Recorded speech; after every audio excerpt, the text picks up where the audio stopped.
आप सभी का आपके पसंदीदा प्लेटफॉर्म नवनीत ट्यूटोरियल पे।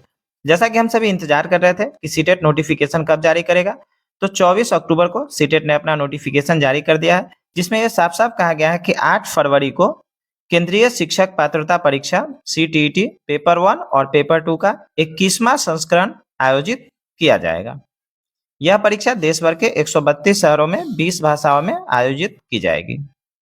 फिर अगर बात करें कि परीक्षा पाठ्यक्रम, भाषा, पात्रता, मानदंड, परीक्षा शुल्क, परीक्षा शहर और महत्वपूर्ण तिथियों का विवरण युक्त विस्तृत सूचना बुलेटिन शीघ्र ही सीटीईटी की आधिकारिक वेबसाइट ctet.nic.in पर उपलब्ध होगा और इच्छुक उम्मीदवारों से अनुरोध है कि केवल उपरोक्त वेबसाइट से बुलेटिन डाउनलोड करें और आवेदन करने से पहले उसे ध्यान से पढ़ें। इच्छुक उम्मीदवारों को केवल सीटीईटी वेबसाइट के माध्यम से ऑनलाइन आवेदन करना होगा। सीटीईटी का जो वेबसाइट है ctet.nic.in, हम लोगों को इसी वेबसाइट का यूज करना है। इसी पे सारे नोटिफिकेशन हमको मिलेंगे, जो भी लेटेस्ट नोटिफिकेशन आएगा, और हमको ऑनलाइन फॉर्म भी अप्लाई करना है, तो इसी वेबसाइट के थ्रू हमको ऑनलाइन फॉर्म अप्लाई करना है। अब आगे हम बात करते हैं, जैसा कि वीडियो में बताया गया है, सेम वही चीज यहाँ पे इंग्लिश में है, सेम वही चीज यहाँ पे आप देख रहे हैं कि इंग्लिश में लिखा गया हुआ है।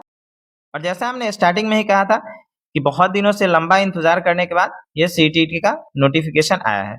जैसे कि पिछले बार दिसंबर में एग्जाम हुआ था और हम सभी जानते हैं कि सीटीईटी का एग्जाम साल में 2 बार होता है, दिसंबर में और जुलाई में। ठीक है, तो दिसंबर में होने के बाद मतलब 2024 के जो दिसंबर में एग्जाम हुई थी, उसके बाद फिर जुलाई 2025 में कोई भी एग्जाम का कंडक्शन नहीं हुआ था, मतलब सीटीईटी एग्जाम कंडक्ट नहीं करवाई थी। और उसके बाद अभी जस्ट इसका नोटिफिकेशन आया है। ठीक है, तो हम लोग बात कर लेते हैं कि इसमें सिलेबस वगैरह क्या रहने वाला है। तो जैसा पहले सिलेबस रहता था सेम वही सिलेबस रहने वाला है, कोई ज्यादा इसमें चेंजिंग नहीं हुआ है। जैसे अगर पेपर 1 की बात करें तो सभी को पता है सीडीपी रहता है, 30 मार्क्स का होता है। मैथ्स की अगर बात करें तो मैथ्स भी 30 मार्क्स का होता है। अगर ईवीएस का बात करें तो ये भी 30 मार्क्स का रहता है।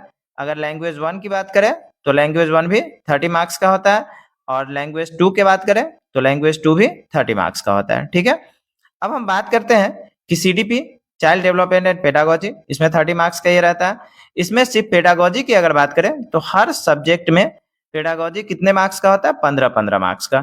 मैथ्स का भी पेडागोजी 15 मार्क्स का होगा, ईवीएस का भी 15, लैंग्वेज 1 में भी 15 और लैंग्वेज 2 में भी 15। मतलब कुल मिलाकर के अगर हम बात करते हैं तो 75 मार्क्स का हमारा पेडागोजी होता है। तो हम कह सकते हैं कि जिस भी स्टूडेंट का पेडागोजी अच्छा है वो एग्जाम इजीली क्वालिफाई कर सकता है। वहीं अगर हम पेपर 2 की बात करते हैं तो सेम वही चीज, सीडीपी 30 मार्क्स का रहेगा। और उसके बाद मैथ्स एंड साइंस की बात करें तो मैथ्स एंड साइंस होगा, या नहीं तो सोशल साइंस। अगर किसी का एसएसटी है तो सोशल साइंस रहेगा, ये 60 मार्क्स का रहता है। वहीं लैंग्वेज 1 की बात करें तो लैंग्वेज 1 कितने मार्क्स का होगा, 30 मार्क्स का। और लैंग्वेज 2 की बात करें तो लैंग्वेज 2 भी 30 मार्क्स का होगा। ठीक है, अब हम बात करते हैं कि इसमें अगर पेडागोजी की बात करें पेपर 2 में, तो इसमें पेडागोजी यहाँ सीडीपी इसमें रहता है 15 मार्क्स का, यहाँ पे आएगा 20 मार्क्स का, यहाँ पे रहेगा 15 मार्क्स का, और यहाँ भी रहेगा 15 मार्क्स का। तो कुल मिलाकर के पेपर 2 में पेडागोजी कितना हुआ, 45 और 20 मतलब 65 मार्क्स का। और दोनों पेपर हमारा 150 मार्क्स का होता है। और अगर टोटल क्वेश्चन की बात करें तो क्वेश्चन भी हमारा 150 ही रहता है। नेक्स्ट हम लोग बात कर लेते हैं कि टाइम का, मतलब टाइम कितना रहता है, तो 2 घंटा और 30 मिनट। ठीक है, तो 2 घंटा 30 मिनट का एग्जाम होता है हमारा।